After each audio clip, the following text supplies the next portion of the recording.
Un vaccino è la somministrazione di un virus, di un batterio o di una parte di questi microorganismi, evidentemente che non si può riprodurre, che induce delle risposte immunitarie contro il virus o il batterio in questione.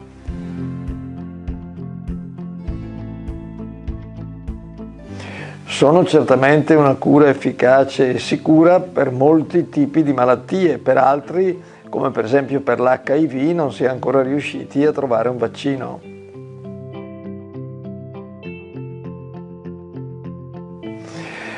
Sono problemi di opinione pubblica, diffusione di nozioni che sono sbagliate e che non sono sostenute dalle conoscenze scientifiche.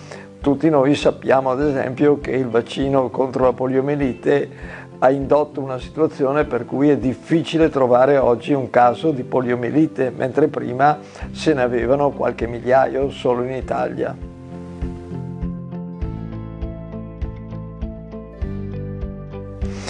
È diverso perché in alcuni casi non è veicolato da un virus o da un batterio, ma è invece rappresentato da nanoparticelle che contengono l'RNA per riprodurre la proteina S.